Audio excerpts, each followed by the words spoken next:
1 second. You don't take anything? I'm good. Thank you.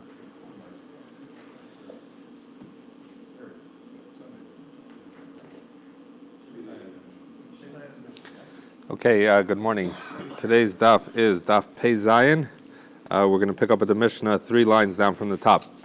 Okay, so says the Mishnah, Shachat v'lo kisa, that if someone shechted a chaya or an oaf that needed kisa yadan, that needed to be covered, so this person shechted and they didn't cover it, ra'uhu acher, and someone sees it, meaning if I'm coming along, someone else shechted a chaya and they just didn't cover the blood, chayav lechasos, that they have to, it's incumbent upon me as someone who's passing by and sees it to actually do the kisa yadan. Kisahu v'nizgala. Now, what happens if someone did kisa yadan? They covered over the dam and nizgala, and afterwards the dirt that he put on top of the blood came off. It was revealed. Nonetheless, pater milichasos, he's pater from covering, because the idea is you have to do it once. Once you've done it, it's been accomplished. Kiso ruach. If the wind covered it, so what happened? That he had done the shchita, and wind came along and blew afar on top of the blood.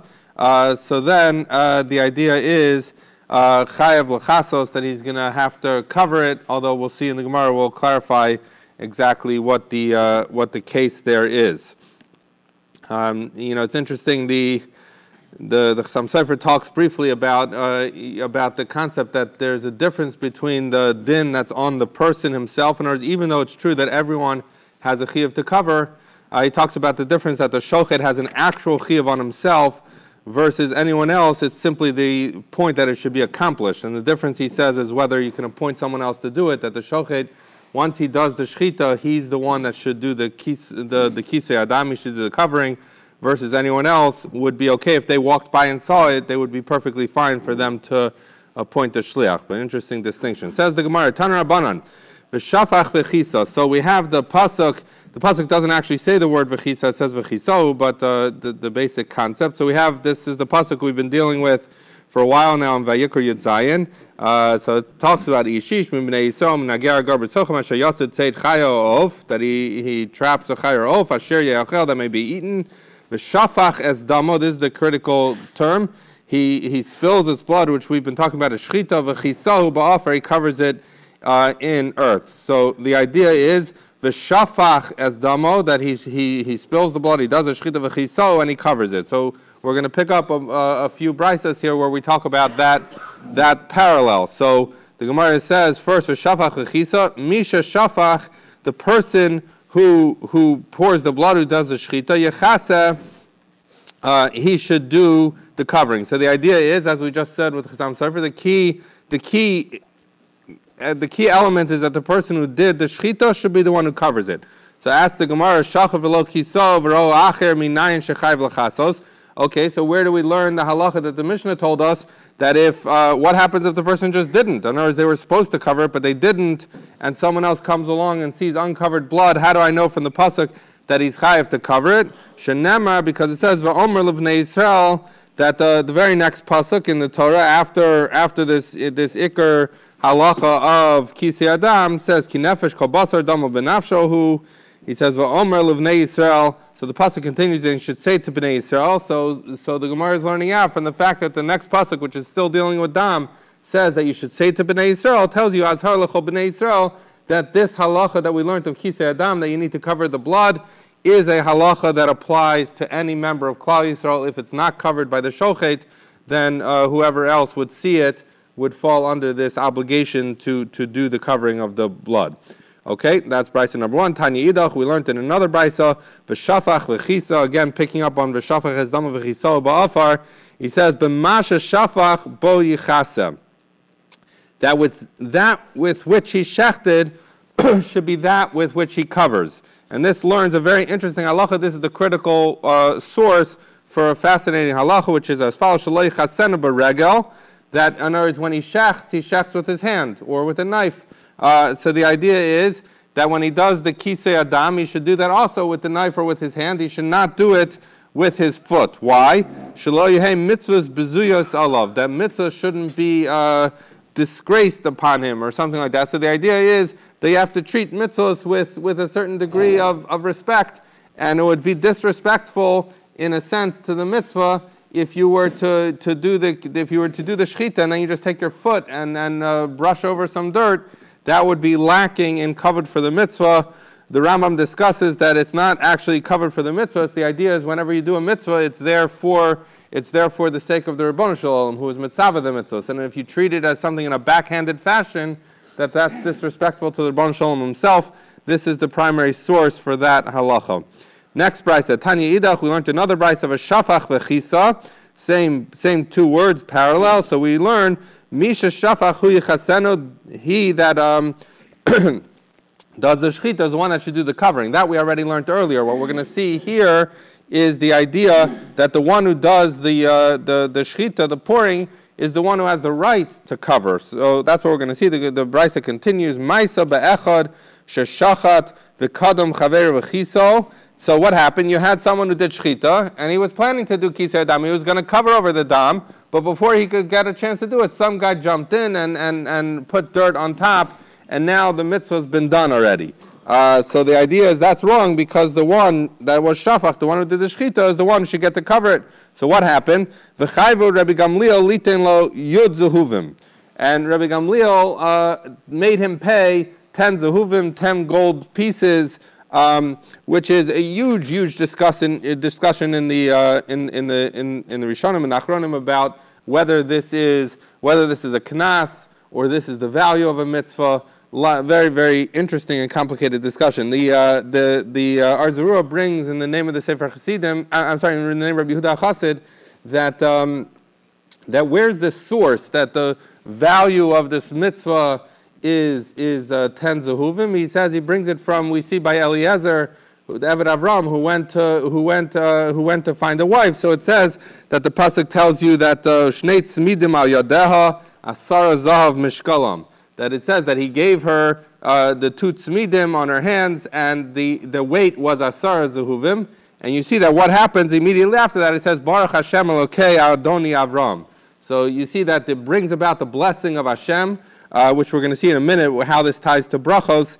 The idea that that's where you see that for something that brings about the Kiddush Hashem, the value is Yod Zehuvim, is 10 gold pieces. But in any event, Rabbi Gamliel was mechayev him either midin, and that's an interesting question they talk about. In other words, if you hold that it's a knas, then it's just a knas for stealing a mitzvah from someone. If you hold that it's monetary value, then not only do you have to pay back the monetary value, but it's an idea that you would be over on lo sigzol, that you'd be stealing if you were to, in fact, steal a mitzvah from someone else. Again, big discussion about different categories of taking a mitzvah. Okay, so says the Gemara an interesting question, which is actually not technically relevant to our case, but we're going to see a case where it is relevant. I'll ask you as follows: schar mitzvah or schar bracha? Is when he makes him pay 10 zehuvim, is that because he stole the bracha, or is it because he stole the mitzvah? Now, in our case, it's all one thing. The guy does the kisei adam and he does the bracha.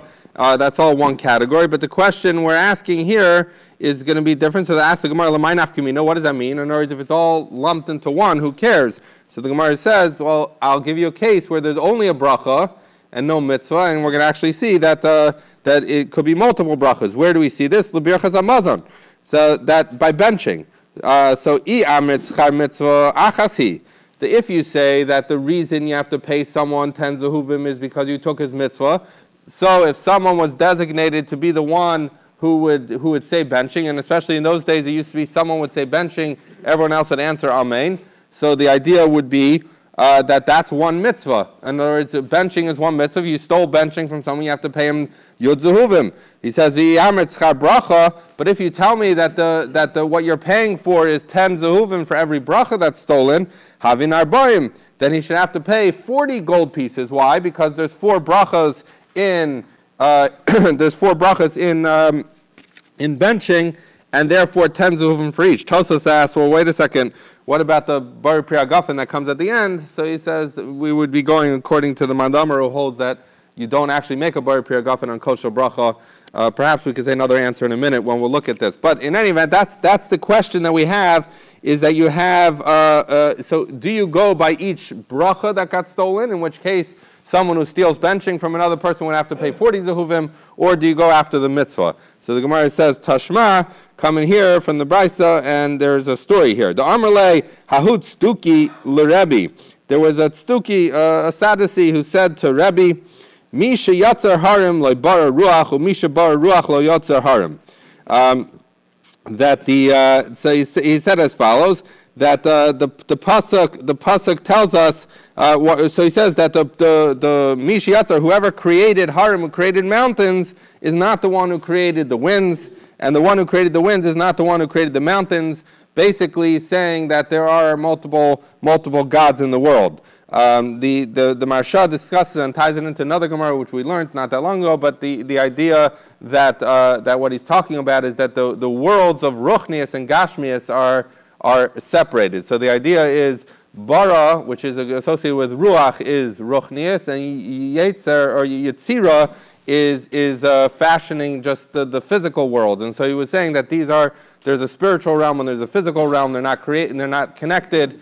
We had a similar concept in a different Gemara where we talked about Vayetzer and Vayivra, talking about Maaseh Bereshis, similar concept. So the idea was the min, or the Stuki in this case, was saying that there's a Ruchnius realm of Ruchnius, of spirituality, and there's a realm of physicality, and they're not tied, they're coming from different gods, so to speak. So this is what he said to Rebbe. Why did he say this? Because he says the Ksiv, because the pasuk is written in Amos.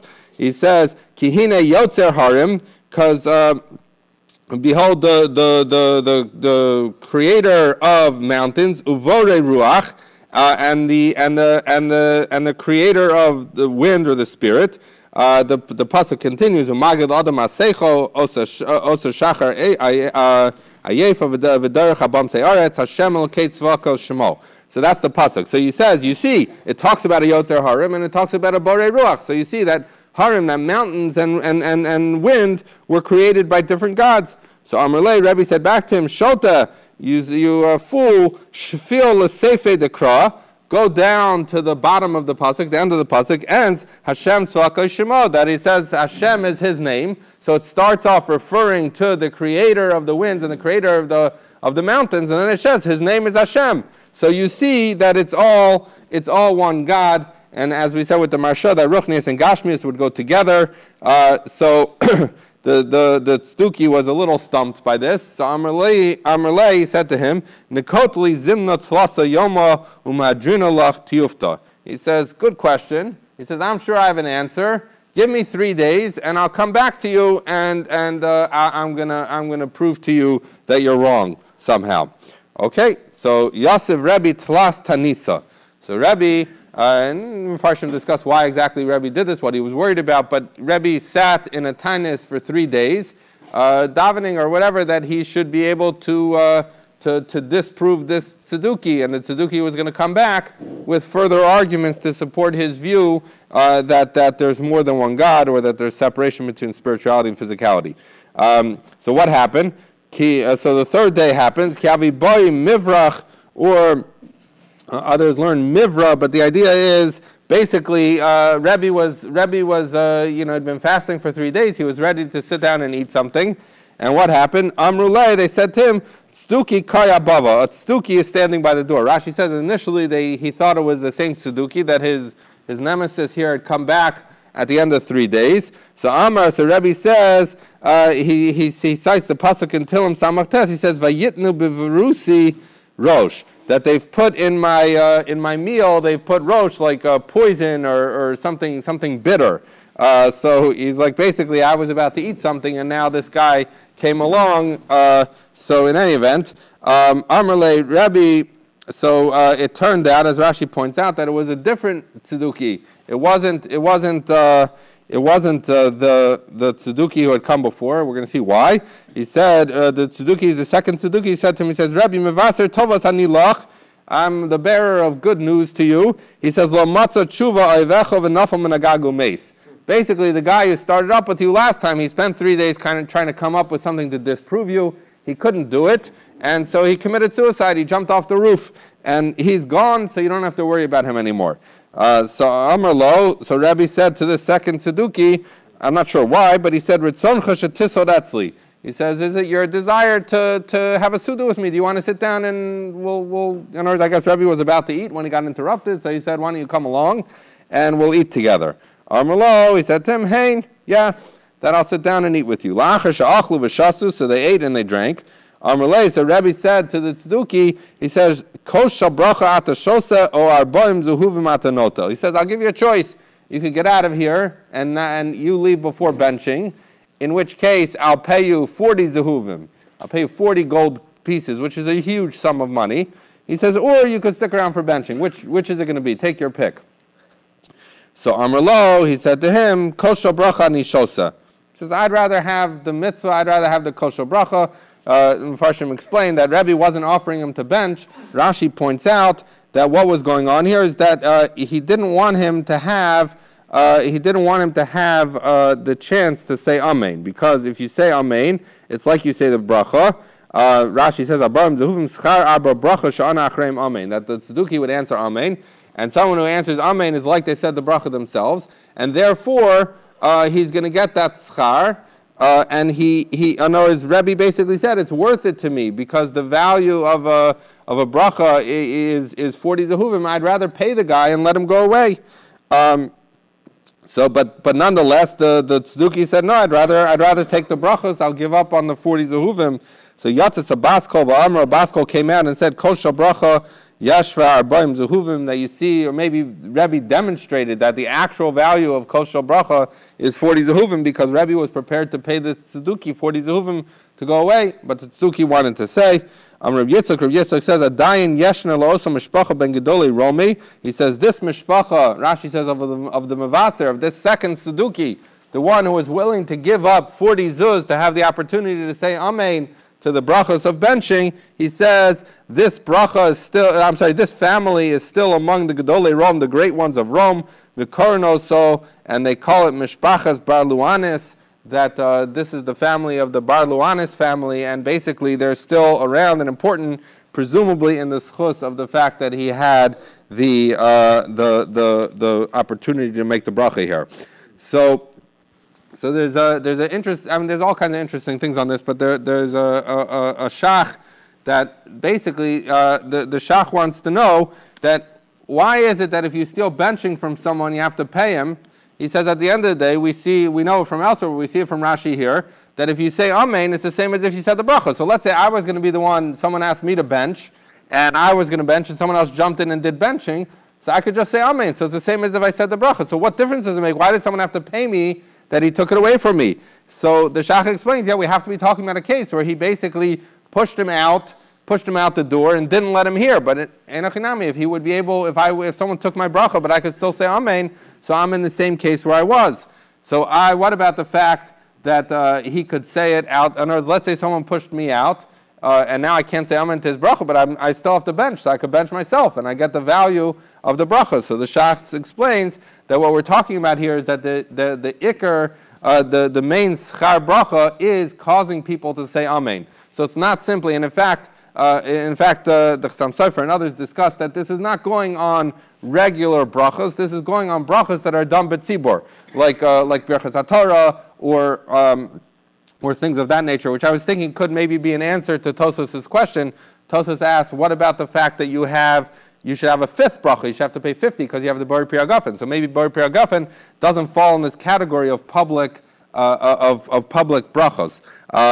But this is interesting. The Chassam Sofer uses this Gemara to explain something. So in the times of the Chassam Sofer, or in the area of the Chassam Sofer, which is in fact still done today, and let's say in Yekish communities like in Crown in Washington Heights, is the idea that when people say Kaddish, they say just one person says Kaddish, not like we do it where everyone says Kaddish. And the Chassam Sofer tries to figure out why is this practice done. And basically, there's all kinds of halachas about the sequence of who gets to say Kaddish. In other words, if someone is in the Shiva, then they get to say it earlier than someone who's in Shloshim, and there's a whole series of rules. And the Siddur Yavit says, I'm not going to get into these rules because better to do like the Sfardim do and let everyone say Kaddish together, which is in fact our custom nowadays. And so the Chassam Sofer is trying to figure out, so why in his area is the custom that only one person should say Kaddish?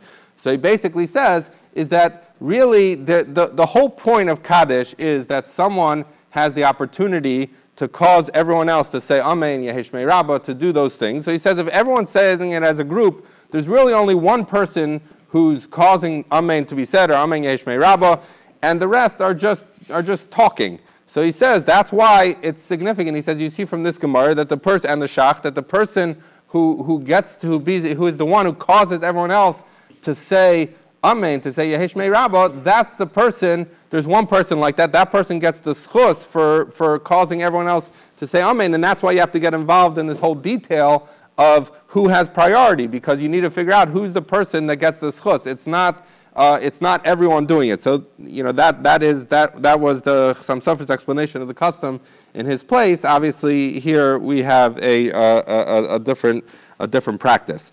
Okay, so continues the Gemara. We now are at the second to bottom thin line. So we say chisov in his gala. So we were talking about the fact that if he covered the blood and then it subsequently was revealed, we said that he doesn't need to cover it again. Once you did it once, it's done.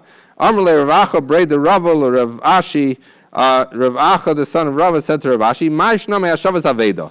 Why is this any different than Hashavas Haveda? The Amar Mar, because we learned Hashev. The pasuk says in Devarim Leisira Eshar Achicha Oisayel Nidachim V'Salamta Mehem, that you shouldn't see the shar of your brother or his sad that they're wandering, and you should hide from it. Hashev Teshivim Lachicha. So Hashev is you should return it to him. We understand that means. The Gemara says, Hashev afilu mea pamim, that's a standing command. Hashev, return it, that no matter if it gets lost again, you have to go get it and bring it back to him again and again 100 times, and there's no limit to the number of times. So the Gemara's question is, in our Gemara, which says v'chisa, although it doesn't, as we'll see, but in ours conceptually it says v'chisa, it should be covered. The idea is that it should be covered as long as it's uncovered. So if it gets uncovered somehow, you have to cover it again.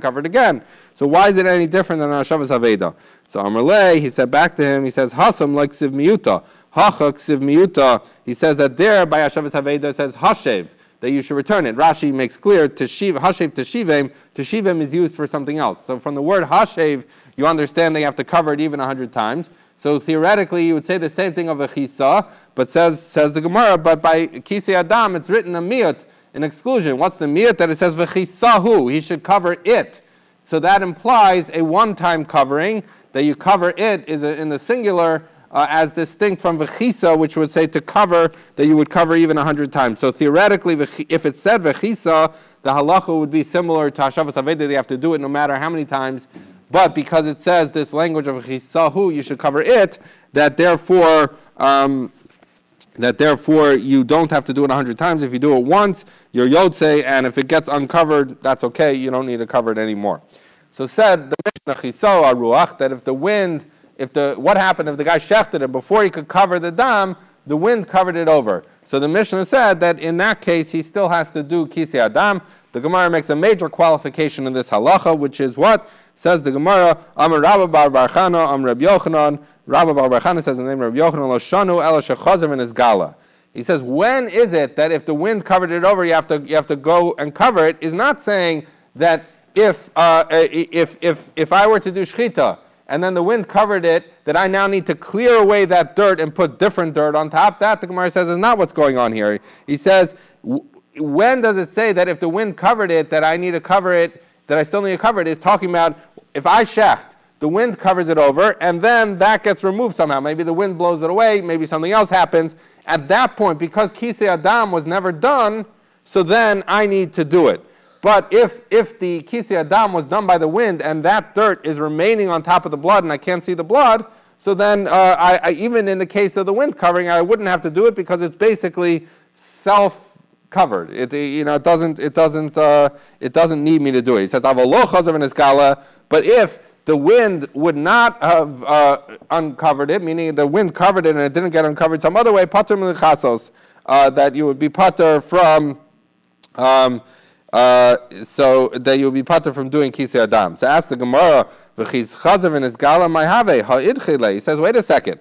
He says, if the idea is that you see from the fact that if the wind covers it, that it's considered done. And at that point, the Gemara just informed us, I don't need to clear it away and do it myself because it's enough that the wind covered the kisei adam. It's saying only if it subsequently gets uncovered, I should have to do it. But the Gemara asks, ha'idchile, we've had dichui. So the concept of dichui we've encountered many times, but it's talking about the fact that if a mitzvah becomes ineligible at a certain point, that you don't get a chance to do it again later. Right? This is generally, and we're going to see specifically, not just generally, but generally said by Kachim. The idea is if there's some external factor that causes a mitzvah not to be applicable for a period of time, that even after that a circumstance passes, the mitzvah is pushed off. So why don't you say that you see from the fact that the wind covers it, it's considered covered, kol zman, that it's covered. So then why would you tell me that afterwards I need it, if it gets uncovered, I need to do it? Why not say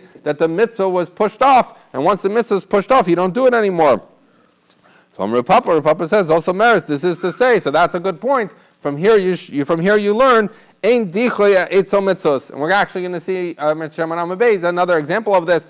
But the idea is that that when does the concept of dichoy apply, that something is pushed off, you can no longer do it? That's going to be true by kachim. That's going to be true by things relating to offerings and etc.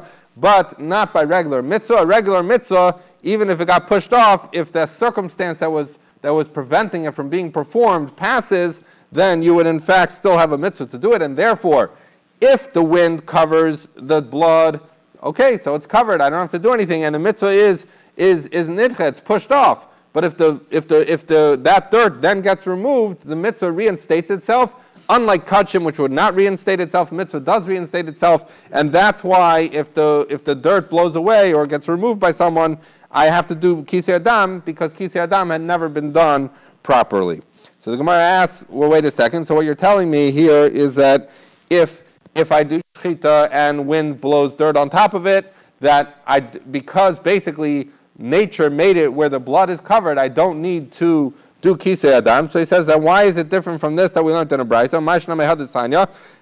If someone shechts a bird or chayav and nivla dam bekarka, and the blood, in other words, he shechted over dirt and the blood gets absorbed into the dirt, he says, chayav l'chasos. The halacha, the brayso tells you that you have to do kisei adam. So the question is, if you're telling me that nature blowing wind on top makes it pre-covered, and therefore I don't need to do anything and no one needs to do anything, so why is it any different if I shecht and it goes into the dirt and it's absorbed in the dirt? Then I should have, that should be a valid covering, just like the wind covering it. So the Gemara says, you're right. In fact, pre-cut, meaning automatic, things that just happen to be covered are enough. So why is the halacha there where he shechted and it goes into the dirt that he still has to cover it? He says, hasam kishirishumo nikar. That's specifically halacha when the roshim, the impression, meaning you could still see some of the blood. There's still an outline of the blood, or there's an element of the blood that you could see. So in that case, the brayso was telling us, even though it's in dirt and it fell into dirt, the fact that you could see it means you have to put additional dirt on top. But einachinami, if in fact you were to shecht an animal and it falls into dirt and that gets fully absorbed into the dirt and you can't see it anymore, so then you don't have to do kisei adam. It would be just like when the wind covers, it's considered covered on its own, and you can you don't have to do kisei adam. Okay, Mishnah on bottom of Peizayin Amud Aleph. This should be a very easy Mishnah because we did it in Zvachim and in a similar context, and in fact the Gemara is going to quote the Mishnah in Zvachim. So says the Mishnah, Dam shenisar b'mayim, that if you have blood that got mixed with water, so you now have this watery blood mixture. So the Gemara, the Mishnah says the halacha is as follows: Im yesh bo maris dam chayev lechasos. That basically, so the question is, you now have diluted blood. Does the blood need to have kisei adam? Does it need to be covered with dirt? So the Mishnah says it depends. If you still have the appearance of blood, means it still looks like a blood-like red substance or liquid, so then you have to do kisei adam, even though there's a lot of water in there. But if it would lose its identity as blood, it would just be like a slight reddish tinge or nothing. Maybe it's fully dissipated. So then you would not have to do it. The idea would be that if it has maris dam, this is true even if the majority of this mixture is water. As long as it has that blood-like appearance at some level, you would still have to do kisei adam, and we'll see in a little bit how that rove works. Okay, so now what happens in the sarif b'yayin? What happens if this if this blood, instead of getting mixed with water, got mixed with red wine? So here's the problem, because what did we just finish saying? We finished saying that when the blood gets mixed into something else, you look, is it still red? Does it look blood-like? But the problem is, once you're dealing with red wine and not water, it's hard to tell. How do you tell? So the Mishnah says, if it gets mixed with wine, rowan also ki'iluhu mayim, that you imagine, let's say the same, however much red wine got mixed in, let's say if that same amount of water would get mixed in, would it still be a red-looking mixture that looks like blood at some level? In which case, if it would have been water, then so too, even though it's wine, you would do kisei adam. But if it would have been dissipated in water, it's enough wine that it would have been dissipated in water, even though the color of this mixture is now still red because it's a combination of blood and wine, which are both red, then you would not do kisei adam, because had it been the case in water, it would have been dissipated, so too in wine is considered dissipated. Similar but slightly different case, mayim nisari bedama behema o bedama chaya almond beis, that if you have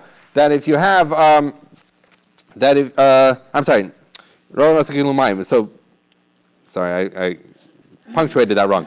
The former case is saying if you mix wine, you look as if it's water. Here we're saying where you had the blood of a chaya that needed to be covered, or you had blood that needed to be covered, that got mixed with a dam behema or a dam chaya. So getting mixed with dam behema, obviously dam behema is not subject to kisei adam, because we said kisei adam applies only by a bird and a chaya. Or it says it gets mixed with dam chaya. Rashi says, "B'dam hekiz shel chaya," that you drew blood of the chaya. We're not talking about blood that needs to be covered. So basically, what happens is you had some amount of blood that needed kisei adam, got mixed with another quantity of other kind of blood which does not require kisei adam. So the question is, what's the halacha? And the Mishnah is going to say the same halacha rono so kilu hein mayin, that you look at this blood that got mixed in, the non-kisei adam blood, and say, if this would have been water, would it have been dissipated, in which case you don't need to do kisei adam anymore, or would it have still had a red appearance in water, and therefore, even now that it's blood mixed in, you would do kisei adam. So on that third case, where you had kisei adam blood mixed with non-kisei adam blood, there's a machlokas. Rabbi Yehuda says, ein dam mevatel dam. He says, that third case, I'm going to disagree with you. He says, even if you have tons and tons of other blood mixed in, at the end of the day, you still need to do kisei adam. Why? Because dam cannot be mevatel dam, and therefore the amount of blood in there that requires kisei adam continues to require kisei adam no matter what got mixed into it. Why is that? So Rashi points out, because Rabbi Yehuda's of the halacha that min b'minoi ain't a batel, that when two things of similar composition are mixed together, that there's no bittul. Bittul only applies min b'she'eno mino, when you have unlike things get mixed. Rabbi Yehuda's of the opinion that, so if you had a little bit of kisei adam blood gets mixed with lots and lots of non-kisei adam blood, you still need to cover it according to Rabbi Yehuda. Even if had it been water, it would have fully dissipated the red. Water can be mevatel dam, but dam cannot be mevatel dam because min b'mino ain't a batel. That's Rabbi Yehuda's halacha. The Mishnah continues. We had this Mishnah at the beginning of the parak. We quoted it in the Gemara. Dam hanitiz, that if you have if you have blood that got shot or sprinkled, the idea Rashi said it a little more clearly in the beginning of the parak on Daf Pei Gimel and Beis, which was the idea that they used to have, in other words, they would shecht over a bar on top of a pit that had soft dirt in the bottom. And what happened here? That the blood overshot the bottom of the pit, or went onto the walls of the pit where it was not in soft dirt. So, or shala sakin, or you had the blood that was on the knife, so it's not in a position to have kisei adam done on it at this point. Nonetheless, chayiv l'chasos, that you need to go ahead and cover it. So what would you do? You would have to cover it on the side of the bar there, even though there's no, you'd have to put dirt there. Or in the case of the knife, this was the context in which we discussed it, was you would take the blood off the knife in order to do kisei adam. On Rabbi Yehuda says, Ein Masai, when is this true that you have to go cover the blood on the wall of the bar or on the knife? He says that's only bisman she'ein sham dam elahu. That's only if all of the blood from this animal that's remaining that needs kisei adam is that blood on the wall or on the knife. So in that case, you have to cover it on the wall or take it off the knife and cover it. Avo yesham dam shelohu. But if there's other blood, pater milichasas, then he's pater from covering. So if, for example, he was shechting over the pit, some of the blood fell into the pit the way it was supposed to, and some of it overshot and fell on the opposite wall, but it's not on the soft dirt, so he can ignore the blood that's on the wall. He just does the kisei adam on the blood that's in the pit, and that's sufficient. So basically, Rabbi Yehuda, we're going to see that this is not universally held, but Rabbi Yehuda's opinion is that kisei adam, you just have to take some of the dam and cover it. If some has been covered, you can forget about the stuff that hasn't been covered. Others will learn that you have to cover all of the blood that comes out. Okay, says the Gemara. We're now going to quote the Mishnah in Zvachim, which tells us the same halacha. Was brought in Menachos also, so hopefully we remember it at this point. Tanan Hasam, we learned there. Dam shenisar b'mayim. So this is going to be the same halacha, but it's dealing in a different context. We're dealing there with the question when you have blood that in order to affect kapara for a carbon, in order to affect atonement, you need to the blood needs to be extant. So the question is, if it gets mixed with water, at what point can you no longer do zrika to apply the blood to the mizbeach, and in which case you would need to bring a different carbon, versus some instances where even though the blood is mixed with water, you could still offer it. So says the Mishnah, Dam shenisar b'mayim, if you have this blood that needed to be sprinkled on the mizbeach that got mixed with water, im yesh bo maris dam kasher. If it still has this blood-like appearance, then it's kosher and you can sprinkle it on the mizbeach. Nisar b'yayin, what happens if it gets mixed with red wine? So it's hard to tell whether it still has redness. So same as our Mishnah, rono so kilu mayim, you look at it as if it's water, and if it would still have red appearance with this amount of water, then even though red wine has gotten mixed in with it, you can still sprinkle it on the mizbeach. Nisariv b'dam behemo b'dam achaya. Now, in this case, if it became mixed in a dam behemo or dam chaya, in this case, it's the opposite.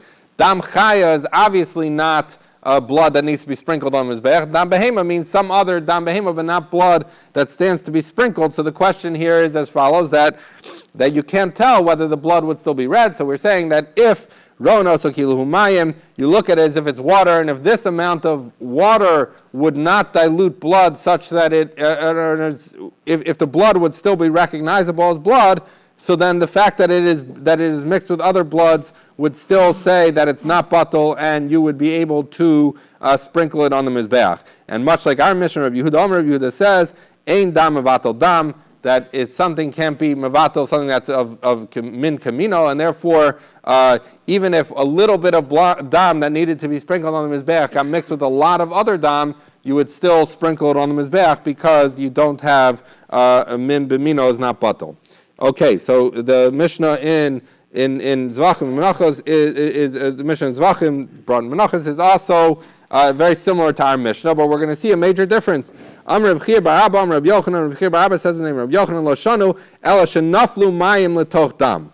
He says avol nafel dam letoch mayim rishon batel. He says, when do you have this instance where the water does not mess with the dam, and you're still able to sprinkle it, or you're still chayiv to do kisei adam?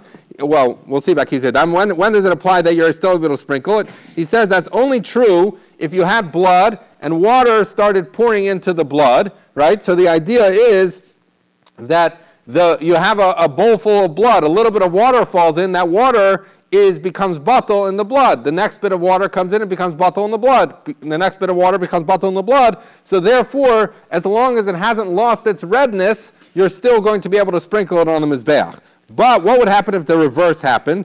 What happens if the way that this blood got mixed with water that we've been talking about was where you had a big bucket of water and blood started falling into the water? So then, if it's enough dam l'toch mayim, but if the blood was going into the water as opposed to the water into the blood, rishon batel. So then the opposite thing happens, that each bit of dam that's going in is becoming batel to the water, and then all you have is a lot of water, and you don't have dam there. So therefore, in that case, you would not be able to sprinkle it. So that's the halacha there by Zvachim. Rav Papa says, Rav Papa le'inyan kisei eino kain, that as relates to covering the blood, it doesn't work this way. Ein dichui eitzel mitzvos. And this is what we learned on Amud Aleph, that there is no, the concept of dichui does not apply by mitzvah. So what's going on here? So the idea is the following, that as relates to there's this concept, and the Mefarshim discuss it at great length. We're not going to get into it today,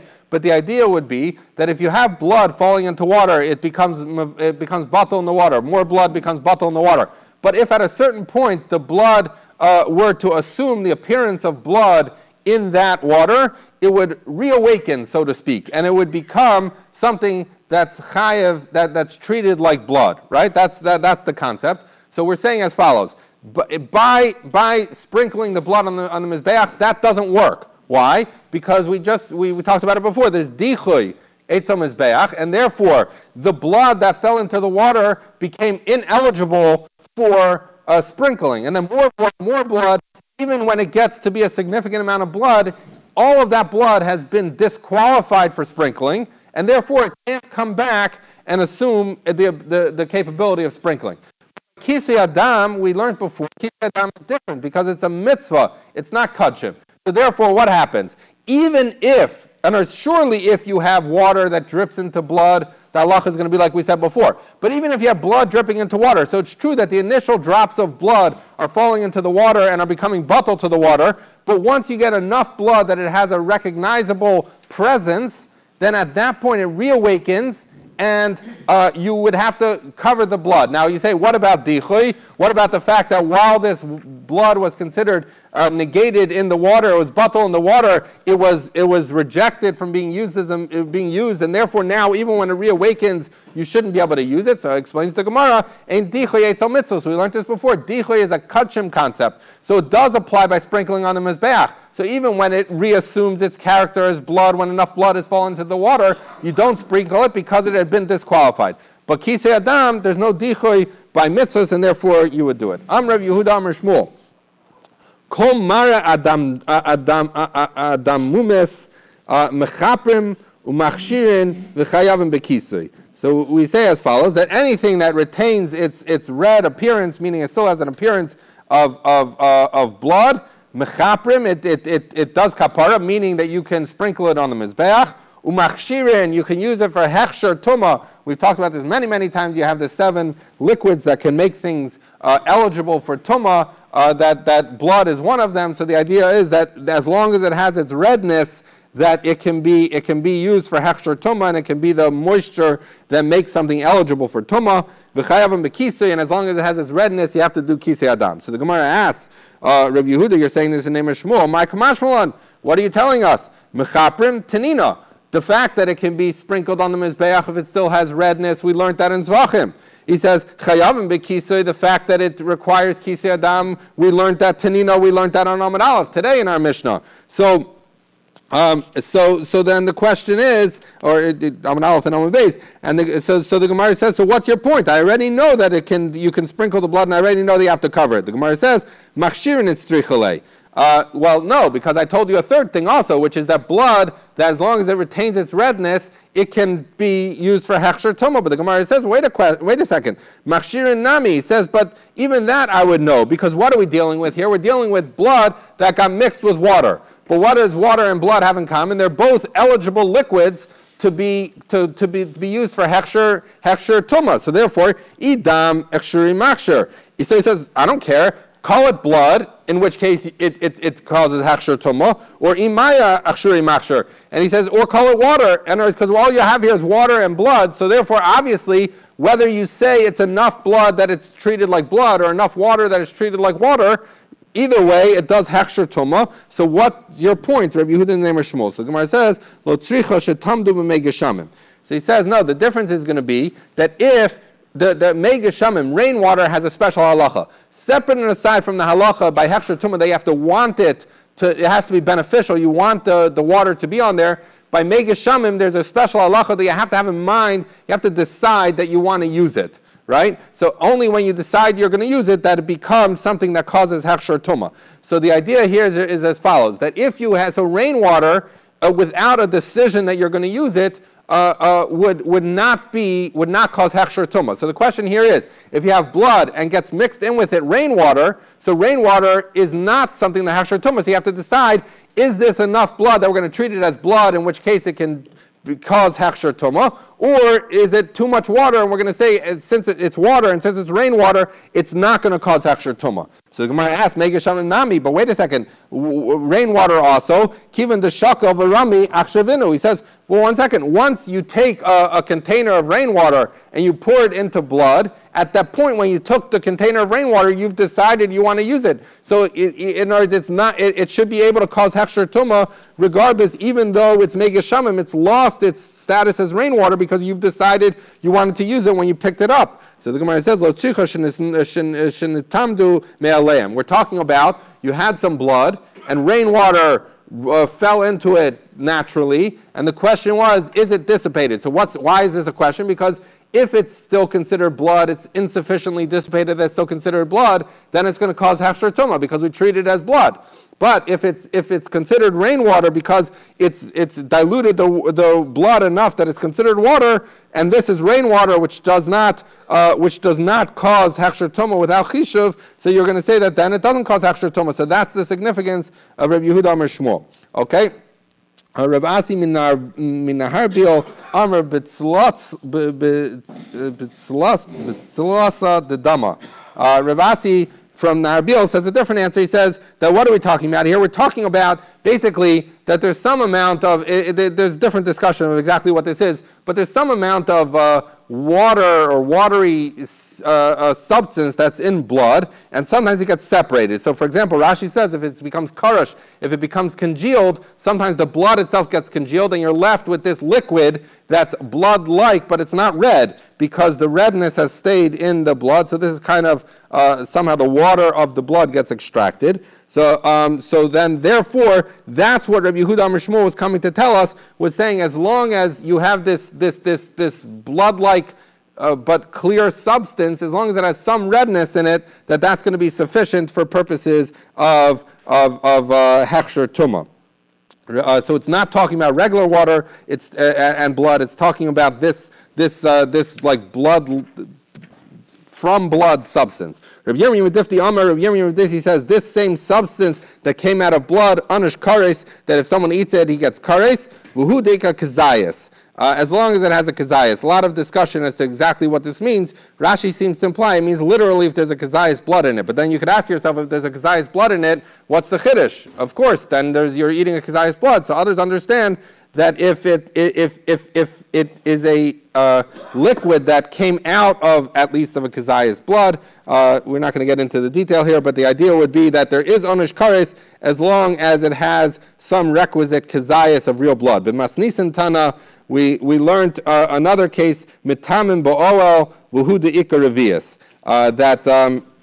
that's similar to kares, that if you have this blood-like secretion, but it's clear, if it would be in an oil, so we know that if you have a revius of blood, of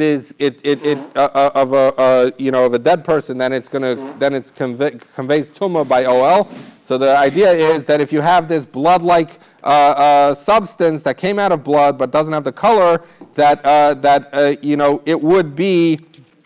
It's still considered blood enough that it causes tumah in oil. Vuhu deka revius. This is provided that it has in it or came out of at least the revius of dam.